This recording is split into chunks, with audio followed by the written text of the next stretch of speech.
All right. Hello, everyone. Happy Women's History Month.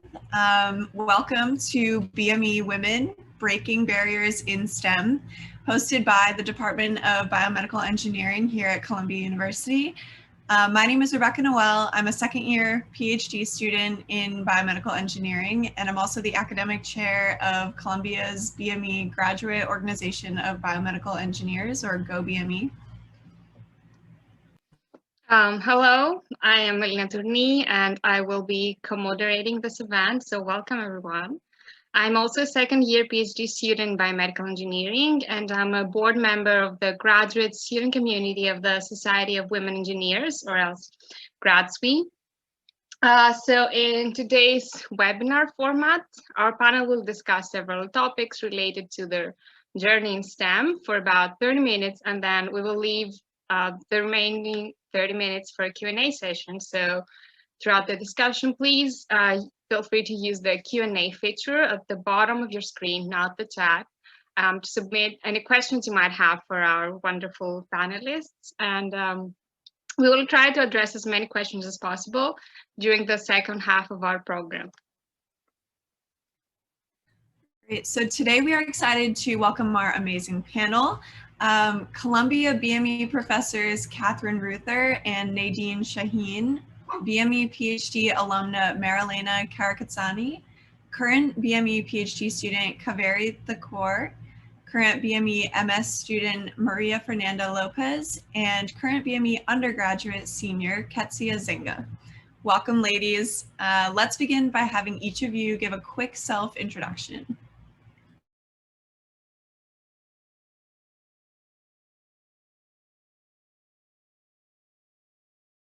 We can start with the professors, Dr. Ruther. Great. Yeah, my name is Katie Ruther. I'm a senior lecturer in design, innovation, and entrepreneurship in biomedical engineering. And I also run a medical device accelerator at Columbia called BioMedX. Thanks for having me. Hi, everyone. I'm Nadine Shaheen. I'm an associate professor in orthopedic surgery and biomedical engineering. And I'm also an alum of the department, having did my PhD in biomedical engineering at Columbia in the labs of Clark Hung and Gerarda Teschen.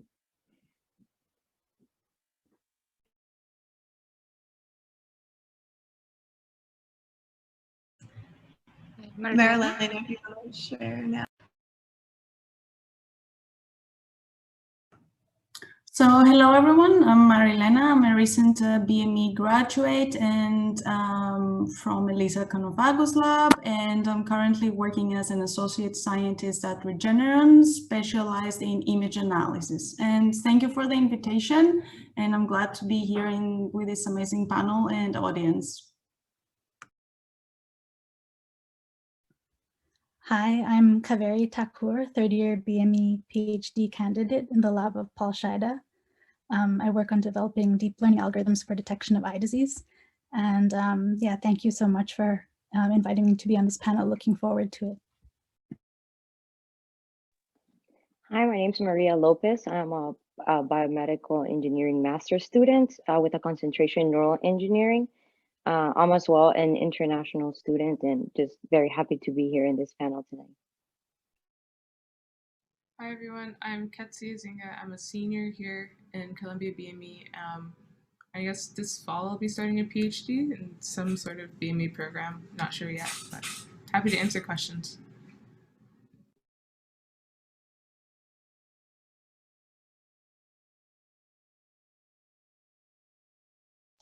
Okay, and we also have Dr. Canovagos joining us for this session. She helped a lot with organizing all of it. So thank you, Lisa. Hi, I'm first year undergraduate student. No, I'm kidding. So I'm professor of biomedical engineering and radiology. It was a pleasure to help spearhead this with this amazing team. So we look forward to learning a lot today. Here to learn and listen. All right, well, thank you, everyone. So without further ado, we'll begin our questions. So first question is, why did you choose STEM? And if you could tell us more about the path you took to get you here and why you chose to stay. And so question is addressed towards Maria and Professor Shaheen. So Professor Shaheen, if you don't mind starting with that. Well, I think for me, I was attracted to the field of STEM partly from the, that educational aspect of it was a topic that I found easy for me. So as a sort of a little bit of a background or a little backstory, I came to the United States as a 10-year-old. I emigrated here from Lebanon. And so at the time, I was learning English when I entered schools. I was having, challenges as a new student in American schools at that time. But you can imagine how mathematics, for example, is a universal language. It's easy to adapt to, and doesn't matter what language you learn mathematics in, especially at that elementary level. You can do it in any way that it's taught to you. So math and science really were something that came easier to me than some of the other educational topics. But through the years, I really realized that my education also made it difficult for me to learn the American way science was taught, which was very applied. I think when I was growing up, we were learning it like in a theory and concepts and reading books. And I got to school in the US and they were like, let's do experiments. And I said, well, what's that? It really felt a very challenging time to make that transition. But through the years, that love and passion for science and math stayed with me and led me all the way to college, where I majored in biomedical engineering as an undergraduate and onward to grad school and so on. So I think that's why I came to STEM. I stayed in STEM, I think, for a lot of reasons. I still am passionate about discovery.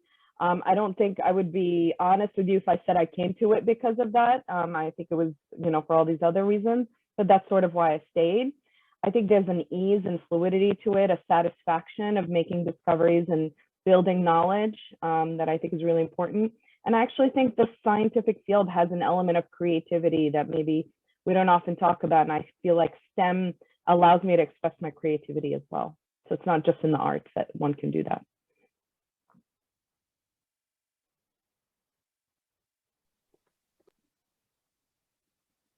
Yeah, so for me, I guess in some way very similar. I'm an international student, so I have a non-engineering, non-medical background. Like my parents don't do anything related to this at all. And so I used to volunteer in high school at a public hospital. And then I started getting into orthopedics and I just found it fascinating. And there I met a person that came from Iowa to work in prosthetics at the hospital. And it was like completely free, and they were bringing in materials and things like that. And I just thought, this is something new. I have never seen this before.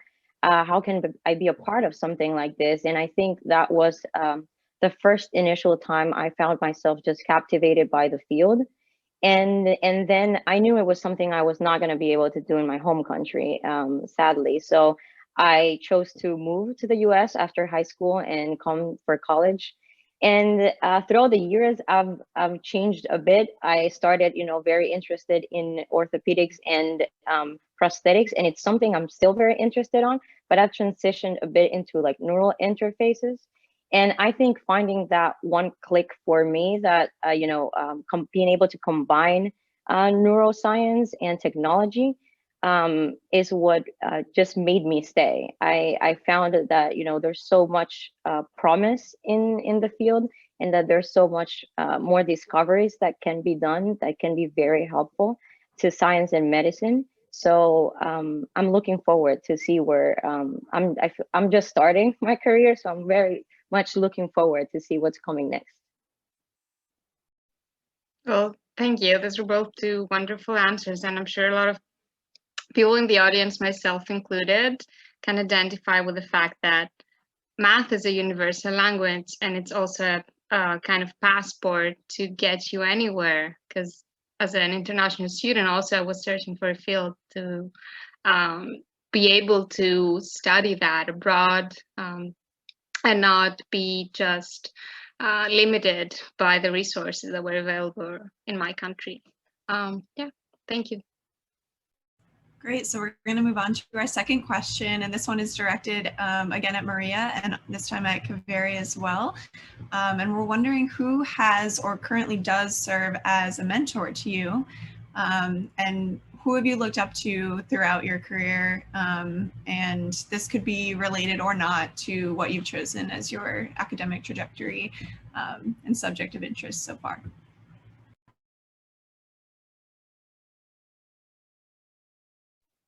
I'll let Kaveri go first since I just. Oh, okay. Oh, sure. So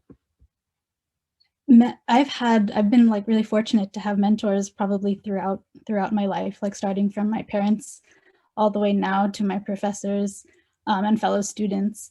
But I guess I can give two specific examples, and they've served what I've seen in role models and mentors. I often find like pieces of many different people who I'd like to emulate.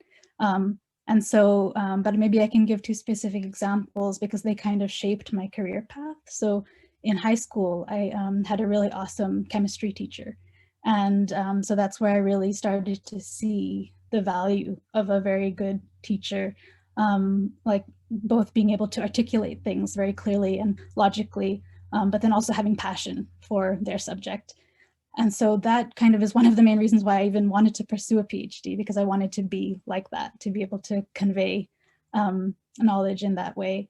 And I chose to major in chemistry, so I guess that shows. And then in college, I had a really great computer science professor, and very similar qualities like that I wanted to emulate. So I think those kinds of, and I did decide to do my master's in computer science, and now as a PhD student, kind of merging the physical science, the sciences and the engineering with BME. So I think that they probably had a major influence and continue to shape my desire to go into teaching and research.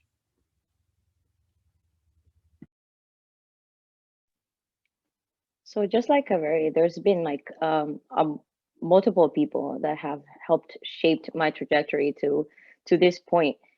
Starting for sure with my parents, and like the support, no matter how crazy my ideas sometimes are, they're always there for that. But in terms of science and professionally, in high school, I had a teacher that she was my science teacher, and I was very inclined into the arts. So I really liked sketching and drawing and writing and all of that.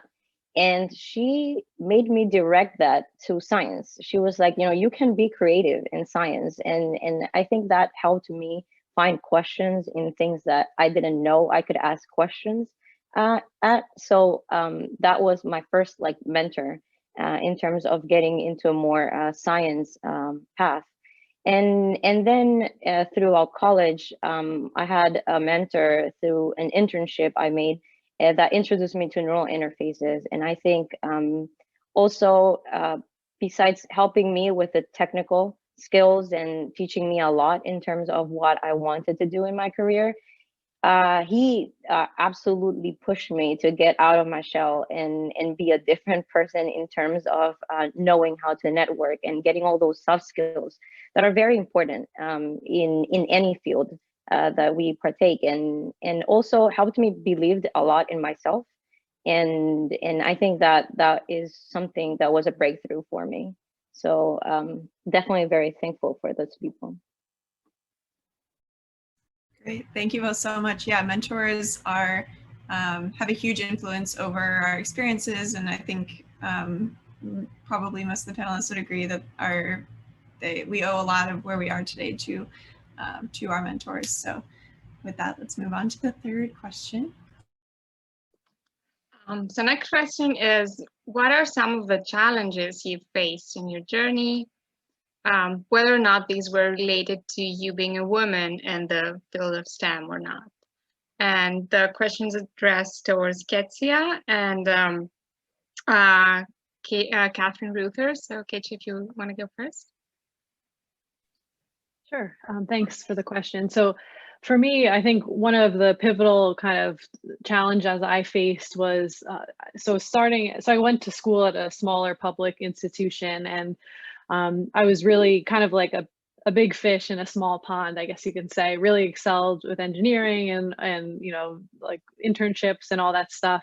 And then when I went to graduate school, I went to an Ivy League graduate school, University of Pennsylvania, and it was a big jump. I then turned all of a sudden into a little fish in a big pond. In some ways I felt really inadequate, given that, you know, my classmates had degrees from MIT and Harvard and all these other places. And I guess now we might refer to that as sort of an imposter syndrome, in terms of, you know, do I deserve to be here? Does this seem to be the right place? And I was really lucky to have a great support system with friends, family, as well as good mentors at Penn that really helped me work through that. And one conversation in particular with a professor, I'll never forget. I was almost in tears in the office saying, you know, I don't know how to do this. I don't know computer programming or whatever. I don't remember the exact topic. And she said, Katie, as a grad student, like, you know, first of all, you're perfectly capable. And as a graduate student, when you don't know something, you have the skills and foundation to learn new things and teach yourself new things and utilize resources to eventually learn new things.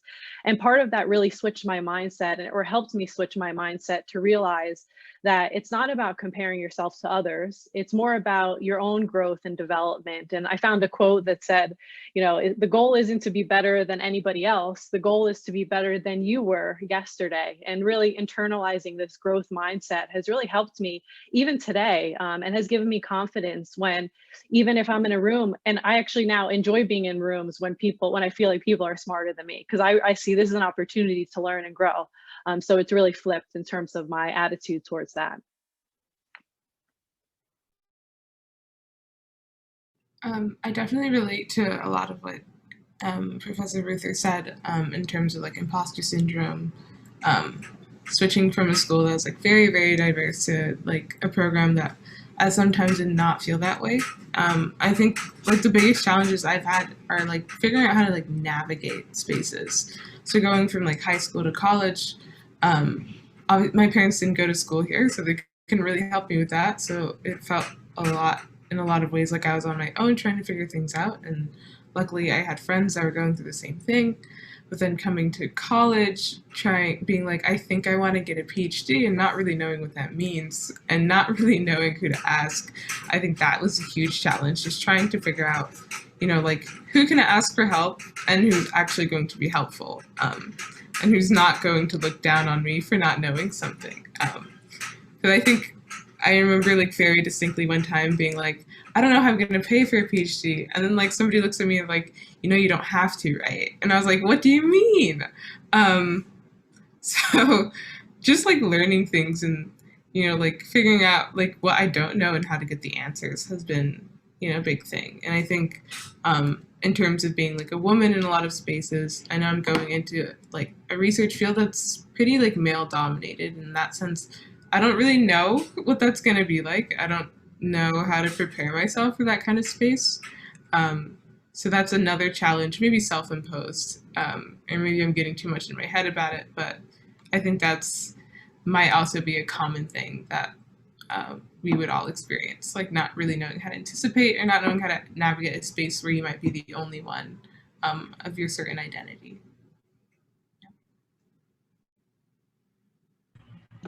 Great, thank you. Yeah, you both like gave wonderful answers, and especially Dr. Ruther's. What I get from that is it's not about what you don't know. Like you should not be intimidated by what you don't know, but it's about what you can learn. And so you need to kind of bypass that kind of imposter syndrome sometimes and think yourself as a continuous student always.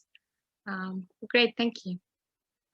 So speaking of challenges, our next question is related to work-life balance, and we'd love to hear from Kaveri and Professor Shaheen about how you achieve or at least strive for a work-life balance.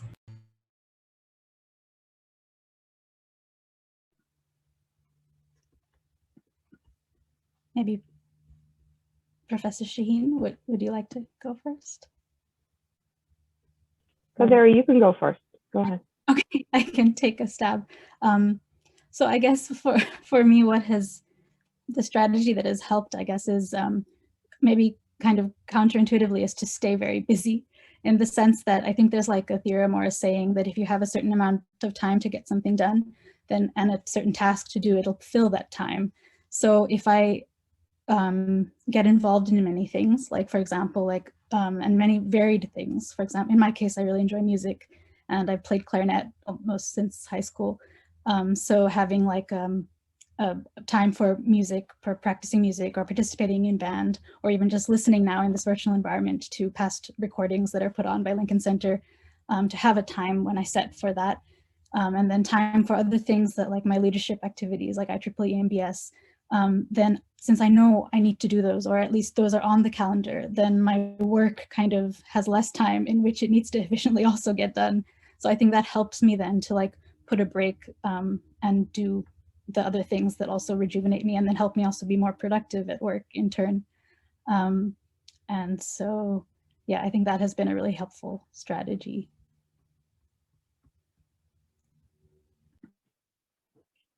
So to add to that, I totally agree with Kaveri's thoughts on scheduling and sort of blocking time for the various components of your life. But I would say at this point of my life where I'm also trying to balance, taking care of a family, I think the other thing that I would say that is really essential is kind of being forgiving of yourself, that you don't always have to strive a balance on a daily basis. I think one of the most important things that I've learned through the years is that work-life balance is something that you can decide the time frame that the balance needs to make sense to you. For some people, it might mean I need to make time for a lot of personal and work, time or achievement or activity on a daily basis. Sometimes it might mean on a weekly basis. And for me, I see it on a much broader sense, because there are some times in my life where I feel like my family really needs me and I need to dedicate more time than I was considering to taking care of their needs and, the children and so on. And there are other times when my work is extremely demanding and I'm going to have to kind of let some things go that I would have really wanted to do for myself or for my family. And so being able to think of it in a broader sense, I think, is what really has helped me get through it. I think something else is two aspects: asking for help. I think that's something that I had a lot of trouble with early on in my career, knowing that it's okay that you can't do it alone as two, I'm a family of two working spouses and we have two children, and it's okay that we can't both work and take care of our family, and that we need extra help, that we need the help of our, family members. We need help of, people we hire to help us watch our children, or activities that we sign our children up for and things like that. And I guess also for work-life balance, something that maybe people don't talk enough about is that you kind of need to plan for it, especially in New York from a financial perspective, because it ends up being a very demanding cost element of your personal spending, and something to always be mindful of as you're building a family. Okay, thank you. So next question is, what role has allyship played in your career or academic trajectories thus far, and how can we be allies for other women? And so I would like Kensia and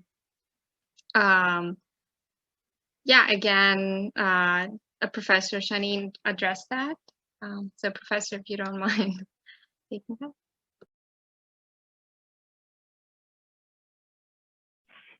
You want me to go first? Yeah, sure. Okay, so I guess what I would say, the allyship that I really want to talk about, we're talking a lot about mentors here, and in this panel, and we're gonna, undoubtedly speak of the professional mentors who maybe taught us or modeled for us sort of who we want to be. I want to point to the allyship of a peer mentor, which I think has been the most important and critical professional mentorship for me through the years. Because the peer mentor, so for example, when I was an early junior faculty before I came to Columbia, I was part of an organization where we developed a faculty group called Advancing Women in Science and Medicine. And the entire goal of the organization was to basically help each other kind of get out of a sense of isolation that one might feel when you are working in a very niche research setting or topic, to also kind of level the playing field that a lot of this sense of concern one has about not knowing how well you're progressing, or are you meeting the sort of career growth trajectory that you should. A lot of those questions are not unique to any one of us. Everyone has these questions, and sometimes not knowing that that your concerns are shared with people that are in a similar footing as you, it creates a sense of an unknown and anxiety. So I found it extremely helpful to have a group, but specifically a small number of peer colleagues who I can literally go to and ask them anything as silly or as simple as it may be, or as big and complex. And a lot of times it's a very confidence building thing to say, yeah, that's a real issue. Like, let's talk about this, and this is what I know. And, then that helps you build it up. And that peer network for me started as colleagues in my own organization, but certainly through the years, I think it's even more impactful when it's colleagues at other organizations, because it helps you understand a level playing field of what the field is like across many different places, not just at any one place. And that really helps women, especially in many factors that are often talked about, things like, promotion and compensation, and you get an understanding of what the field is like, and you don't have to rely purely on what you know and what you've experienced, or what your own organization is the practices there, and that you can learn from best practices and try to bring them back into your own organization. Yeah, I 100% agree on the importance of peer allyship. I think having that support network really help you get through things and validate you and your feelings and your experiences. And I think this past year, something that's really made a difference is allyship from the department. So the formation of the DEI committee. I think seeing other people care about issues that affect you or affect groups that they may not be a part of has really helped me, and I know a lot of other students feel supported by your department. I think that matters a lot in terms of making you feel like you belong and you actually have a community, and making you feel there's somebody you can turn to for help, and that there's actual progress, and that you're not the only one fighting for change in a sense. So that's my take on allyship. I mean, I think it's good for community building, and also for development of individuals as scientists, and to prevent burnout and loneliness. So. Excellent. Thank you guys so much. Our next question will be directed at Kaveri and Professor Ruther. And we'd like to know, knowing what you know now, where you are, what advice would you give to a younger version of yourself at any stage throughout your career? And Professor Ruther, let's start with you. Yeah, I think I already sort of touched on this a little bit in terms of the challenges I faced. I would say, it really goes back to this idea of, stop comparing yourself to others, and really just think about your own, growth and development, and certainly use the support of others, but also, reach out and communicate for support when you are feeling, inadequate or insufficient, because in most cases, people will help and be supportive of you. So I think I don't have much to add there. That's probably kind of that connection to that initial challenge.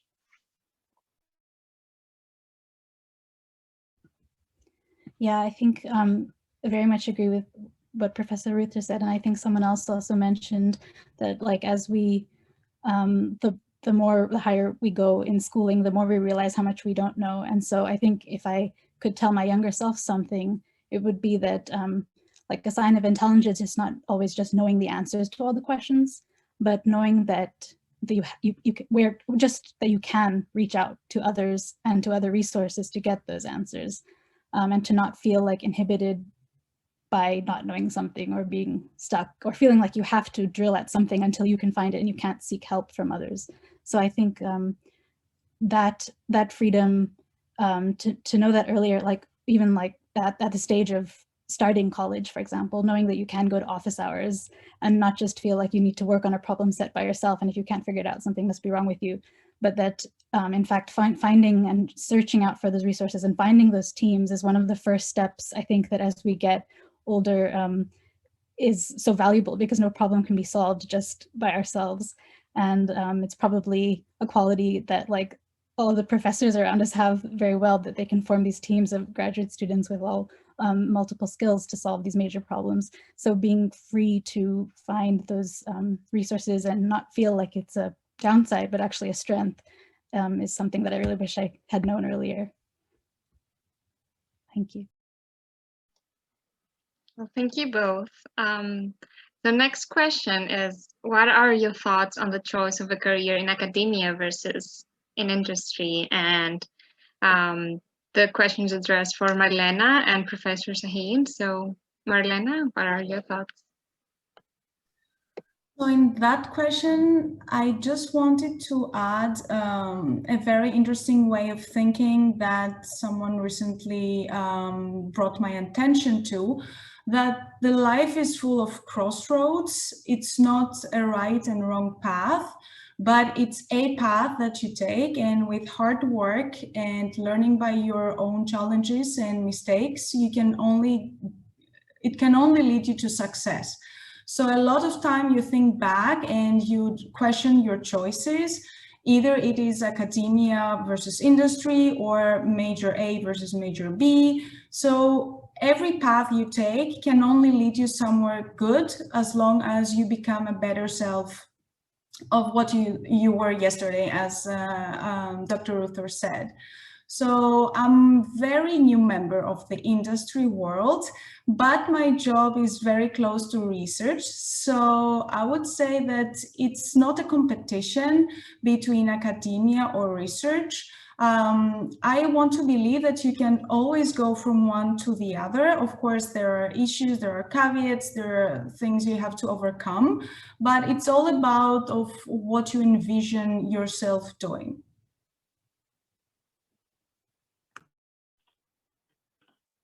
I totally agree with Marlena's thoughts on that. And I would say that really the environment is sort of what one wants to gravitate to, and the kind of work that one would do in any one setting. It's hard to universally categorize all industry and all academia, even within the biomedical space. But I guess what I would reflect on is I got to spend a summer when I was a graduate student doing an industry internship. And what really was interesting about it was seeing my skills that I had learned in my PhD applied so readily to something that could make an impact in product, development and product device. So that was a really attractive aspect of it. But what I found a little challenging for me to kind of accept, having had the PhD training that I had, was that this particular setting and project I was in, they were really ready to make very conclusive decisions about products on the basis of what I thought were very limited experiments that I had conducted for the project. So I didn't really appreciate the kind of culture that they had for how fast decision-making happens in industry, and how, that continued through the time. So for me, it felt like I wanted to have a say as to when the data was maybe perhaps more conclusive or should help drive a decision on whether the product should go in one direction versus another. So for that, I felt academia was more attractive because I drive the questions that I think are most interesting and most relevant for something. And so for me, that's why I felt academia was more attractive. Also because there's also a sense of flexibility in academia that I didn't get from my very brief experience in industry, and I really, really valued that, and I think that's something that I value till today. I just wanted to add one thing to this conversation. I think Marilena was mentioning this idea of a crossroads, and I remember for me, basically, I had a job offer to go to industry, then I got the offer to go to grad school, and sort of like I was at this decision point. And I felt like this is going to be the hardest, decision you could ever make, but you sort of just have to, do your diligence, speak with people, and then kind of take that path forward. And maybe there are opportunities to kind of look back. And in my case, I remember when I took the PhD offer, I had to turn down the industry offer, and they said, talk to us in 5 years when you finish your PhD. I did end up following back up on that, but it's something to kind of have perspective on as well. And I also echo Nadine's sentiments about academia. I had the chance to get exposure to industry through internships and things, and I don't regret that experience, because if anything, that clarified why I wanted to be in academia, because of some of the flexibility and opportunities for continued learning and growth. Great, thank you so much. So our next question is related to bias in the workplace, in academia, and we'd love to know if you've personally experienced any form of bias. And in addition to that, some action items of how we can actively advocate for one another and promote inclusion to avoid bias. And this question is directed at Maria and Ketsia. So maybe Maria, we can start with you. Sure. I think it's a bit inevitable at this point to not face a little bit of bias, specifically, mostly in this field, I think. And I had the opportunity to do an internship in academia, and I went into a bit insecure about myself as well. So that also didn't help. So going into a department in bioelectronic medicine that was pretty much ruled by men at the place, I was one of 3 women. And 1 month after I joined, the other 2 women left. So you can imagine how I felt at that point. And they were also like, I was an undergraduate at the time, and they were, postdocs. So I looked up to them, and I was trying to find mentorship in them.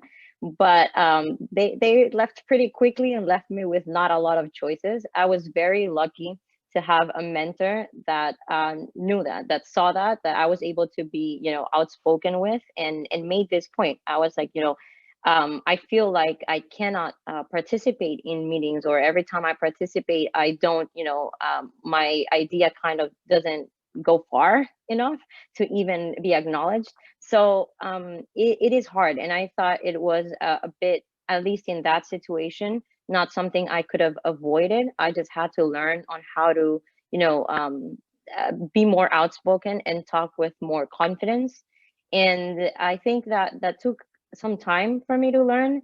I am glad, that I was kind of, I had to face that situation, because I learned it pretty quickly on during my career. And now, I feel a lot more confident about myself and what I can bring to the table, and how I can partake in bigger conversations with people that definitely know a lot more than I do. And so I think that for me, I had a male mentor at the time, but his push meant a lot to me, knowing, at first I was looking for that female connection, and knowing that I can sometimes also find that in male mentors, it helped me a lot. And later on, I think for me, I had the opportunity to stay there for a long time. And so once I saw that they were opening internships and stuff like that, I started bringing in other females that I thought would be really good in the position. And so I started promoting it a bit more, and being like, we just need to help to somewhat get there, to start. Once we start and we put that first foot in, we can keep walking within that path. And I thought that was helpful for me, being able to, later on bring in more people, and also just having that more community. And I think that opened the eyes of people there, and they are now, I believe, more welcoming to at least, hire more women and start that process. So yes, it was challenging at the beginning, but I think from all parties, we all learned a lot from it. So I think it was a good experience in general. Great, thank you. And so last question from our side is, Oh, we have one more. I don't think we heard from Katia oh, yet. sorry, I'm so sorry. Yes, apologies. Oh, no worries. I guess I have two experiences. One very similar to that one, where you're in a lab environment with a mentor that is not super supportive. In that case, I think I was like asked to do a couple things a week, and I do them and present my work and from the past like week, and then that'd like totally just be dismissed, and anything I'd done he'd just redo. And at some point it was kind of like, well, there's nothing constructive coming back. So it's like, am I doing something wrong? Should I be changing? Should I be like learning? And in that chance, there's no chance for growth. So it's hard to be like, oh, it's because, my work was inadequate and I'll fix this part of it. And that's, I think, where it really becomes a problem, where it's, like not only dismissing your contributions, but it's also keeping you from growing, which is the point, being a student. And then like the other experience I had, well, that was unresolved. I think the internship ended, and that's over. But only other experience I have is like, I think my brother and I are both on pretty academic routes, and when we're both asked what we're doing, the answer to him is, oh, great, that sounds fantastic. Great future ahead of you. And the answer to me is, well, when are you going to have kids? And it's like, well, I was like, first, it's none of your business. Two, it doesn't really matter. I'll do it when I want. So I think in that sense, it's always nice to have somebody else step in, on your behalf, because you can always advocate for yourself. But I think it's nice to hear my brother like step in and be like, no, so like that's unfair of you to say. And I think as far as like being like allies, going back to like being allies for each other, like doing research and educating yourself, if you've ever been in position to like observe something like that, and like definitely being observant of who gets listened to and who doesn't, just like the difference between like diversity and inclusion, diversity being we're there, inclusion being we're being listened to. I think there's a big difference, and you can feel it. So it's always good to have another person advocating with you. Okay, well, thank you. And so last question from our side is, what advice would you give to any men that are in the audience with us today and they're looking for ways to support women in their academic and professional lives? And we would like Marilena and Professor Shaheen to address that. So Professor, would you mind starting? Sure. So I guess what I would say is, first of all, every person has unconscious bias, and the first thing we should all be thinking about is about checking those and being aware of them and taking that into our consideration. Women have them, men have them, everyone has them. And so that's something that if we're conscientious about, I think that really makes it helps move a dialogue forward. The other thing I would say is that think of the women in your professional circle and in your world just as much as you think of your male colleagues and your male students and trainees. So when you are trying to find a student to pick up a new small project or collaboration, don't just think of the male students, think of all the students and find the students that have the best interest. Think of, consciously select to have, women at the table, if you will, in all aspects of your career, whether you are organizing a panel discussion or a conference or a project. Think of all the contributors that can provide for new intellectual directions and effort and energy, because you know, there are many studies out there that show that women bring a lot of new creativity and innovation to research and productivity. And if you go all the way up to the business world, you know, it even having more diversity of women improves financial bottom lines for organizations. So I think the advice I would say is be conscientious about having a diverse group of men and women participating in your world and in all the things that you organize.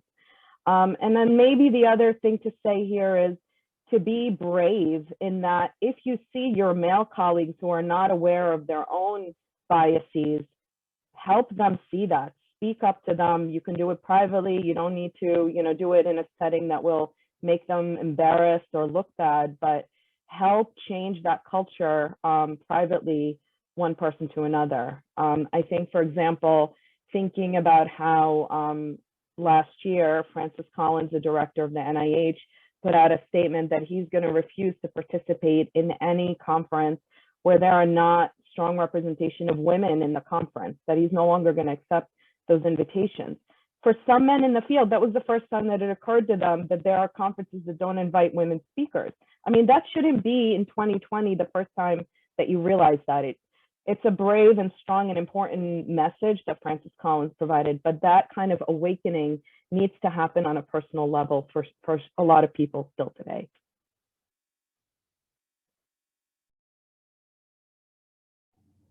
So I'll start from where Nadine left it off. So there are still people out there who don't believe that these situations exist, whether there is a conference or events where women are not invited. And the first step is to include men in such events as today, so they hear of such stories and the perspective that there are minorities or diverse groups that are not included in other people's events.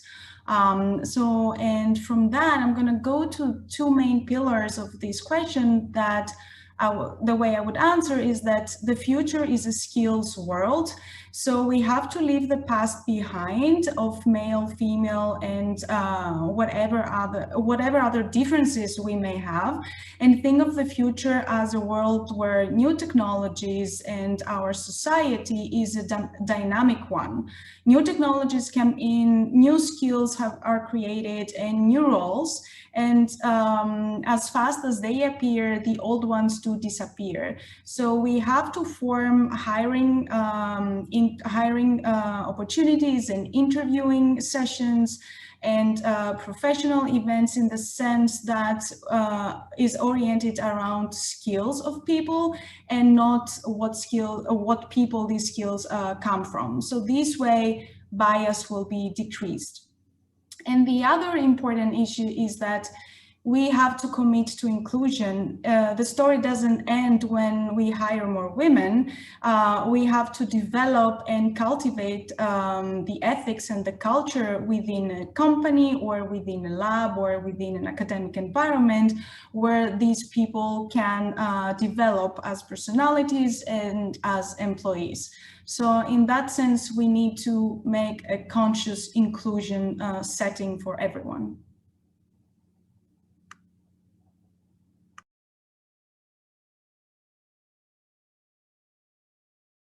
Great. Okay, thank you so much to all of our panelists. And with that, we're going to move now to our Q&A and answer a couple of questions that you've submitted in the chat. So if you not in the chat, but if you haven't yet and you have a question, please submit them in the Q&A section, not in the chat.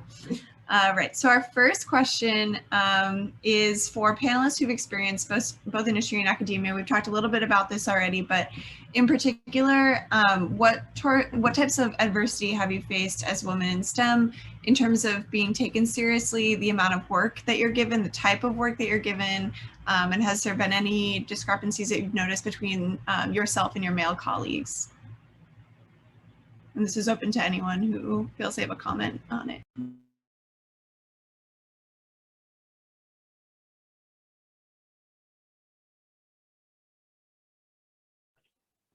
I guess I can say something here. One of the adversities I think we all face in academic research field is the sense that you often have rejection, and you have to learn how to deal with rejection.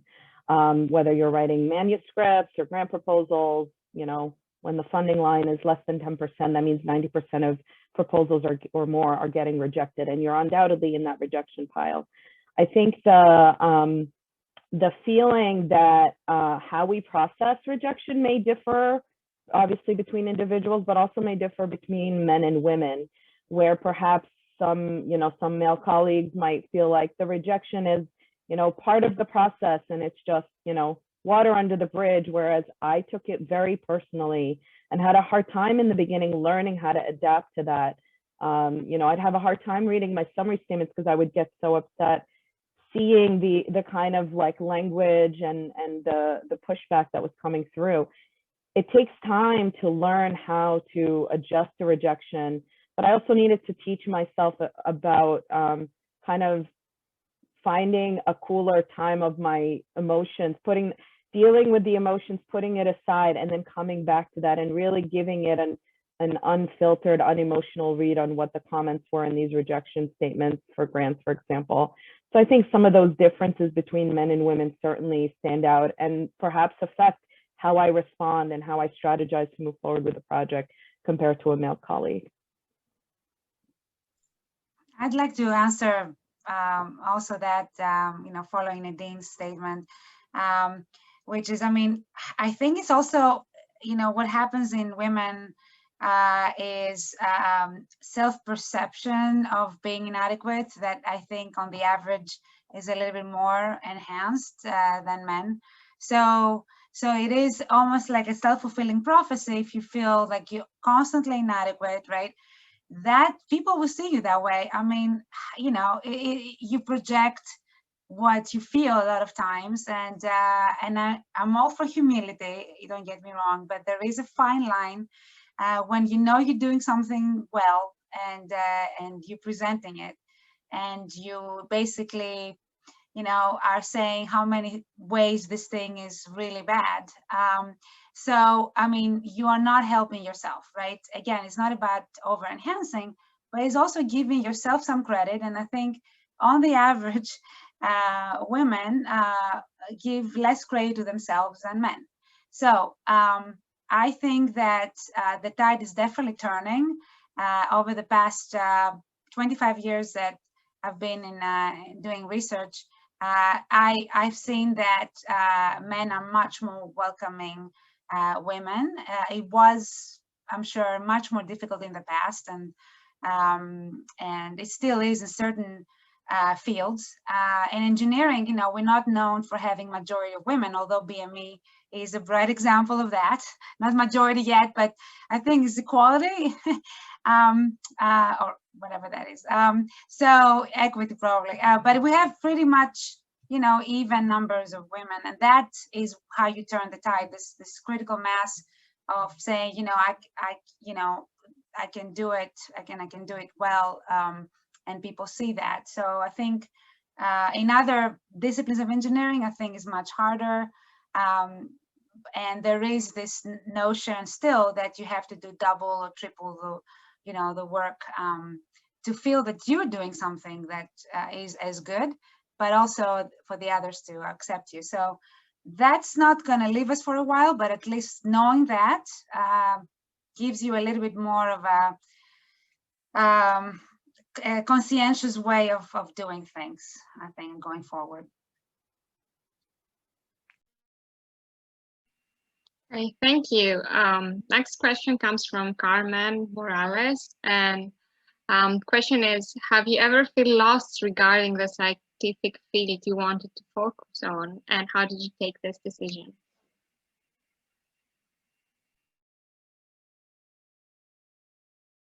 I can start answering this question. I guess I'm at a point in my life where I'm sort of starting to make that decision. I think, well, first, deciding what you want to focus on, I think what's really helped me is knowing that whatever you decide now is not what you're tied to forever. You have the flexibility to change. You have your whole life ahead of you. If you go into some program doing instrumentation for 4 years, there's no rule saying that you can't switch to like modeling or imaging. So just know that whatever you do now, you're not stuck doing it. And I think that definitely takes the weight off of your shoulders. And then like now I'm sort of like getting into finding what I'm excited about. So like there's a difference between like, obviously like a lot of science stuff and a lot of engineering I think is really cool. But there's a difference between thinking something's cool and like actually being excited to answer those questions and being excited to see where that specific topic is going. So if you can find something that you're excited to do right now, I say go for it. And then if you decide you're not excited about it later, then do something else. So I hope that helps answer that question.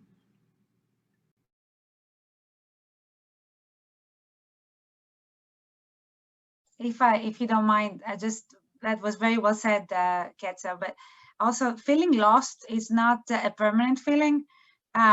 So in research, it's almost like the rule. You're gonna have, I don't know if this person is doing research, but you're gonna feel lost, and then and this is how you come out of this feeling lost situation. But also in your career, sometimes it does feel like you're not competitive, or you're not as competitive as you would like. So then you have to find solutions, or you talk to people. I think somebody mentioned that earlier. Just see how they felt, like in this panel, but reach out to fellow peers or people more senior and say, did you ever, what did you do? Not only how did you feel about that, but also how did you manage that? What example can you give me that, helped you figure out where to go?